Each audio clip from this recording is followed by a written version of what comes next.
What's up, guys? Welcome back to another episode of My Team Career Mode. Today we are here at this Canadian Grand Prix at the Circuit Gilville now. So we are just trying to turn the things around and gain some much needed performance in this season because obviously this may be the last season with this game. So we are just a bit of rusty. So let's see what we can achieve in this weekend here at Canada. And this is our first Q1 lap, and it was not great because we were still in P22.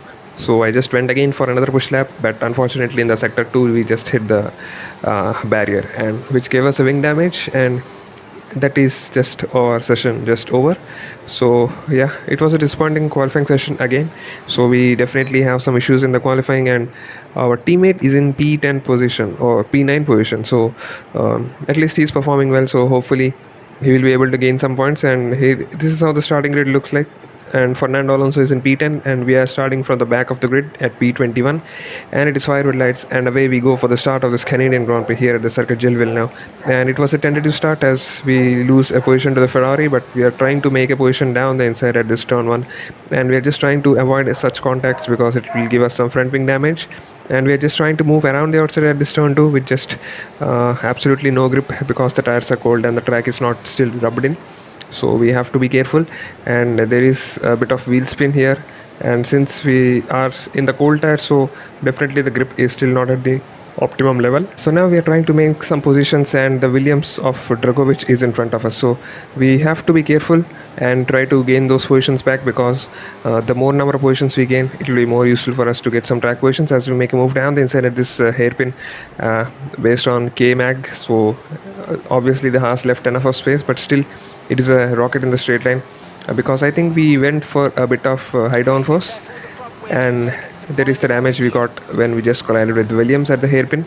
So again we overtake another Haas, and this time it was a clean move and we did not make any contacts, but still we do have the slight bit of damage, and we have to be mindful of that. But as you can see, we put on a lot of wings, and that is the reason why we are just so slow in the straights, and the Haas just overtakes us. So again it is a game of where we have to optimize our car, because in the sector 2 and sector 1 we are still quite fast because we are just trying on the back of the diffuser of the Haas. But in the straights you can see the Haas is just pulling away despite we having DRS, and so I decided that we should lower the wings in the next pit stop. So I just lowered the wings by 5 clicks, and hopefully that will give us some much needed straight line speed in the next stint, which will be on the hard tires.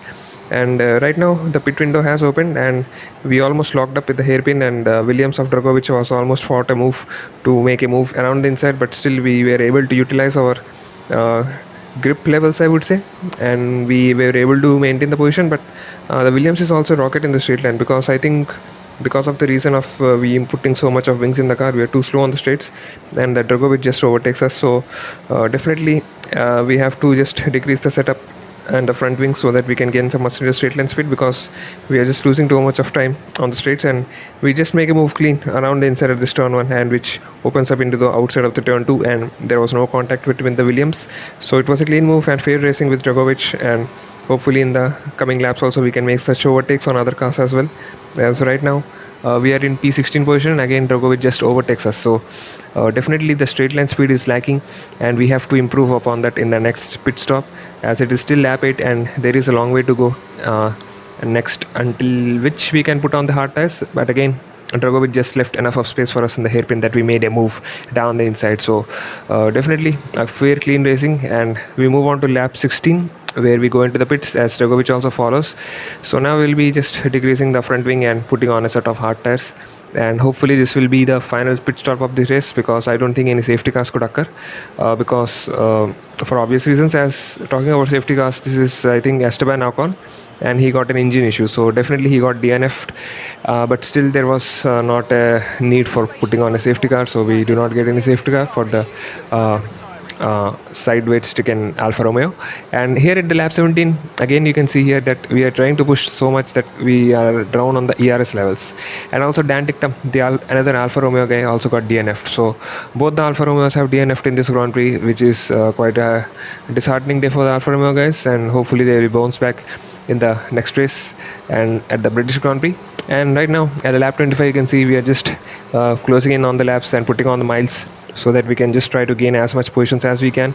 And slowly, at least we are getting close to KMAG, but as you can see, it is lap 28 and still we are 5.6 seconds behind KMAG. And again, in the next coming laps also, you can see that the gap is still remaining the same, but we have increased our gap to the Ferrari guy of the Ruvala behind.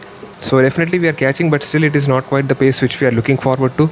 I think the front wing has been downlet in this race, and we should have gone a bit more aggressive in the front wing downforce. So you can see here KMAG is 3.4 seconds ahead of us, and finally in the lap 35 Lando Norris wins the race. So GG's for the McLaren guy, as the McLaren gets the podium step here at the Canadian Grand Prix. But still we get the driver of the day, and I would say it was a decent drive considering that this is not one of my favorite circuits, but we finished in P13.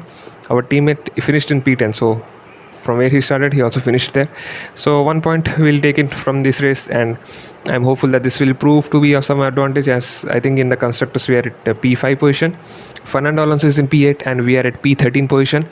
So definitely it is a long catch to catch the leaders, as in the constructors we are P5. So definitely we have some potential to gain some much needed points, and so we are doing some departmental upgrades and R&D upgrades so that we can utilize those full potential of the car and bring on some much needed points in the upcoming race, which will be at the British Grand Prix. So thank you guys for watching this video. Till then, peace.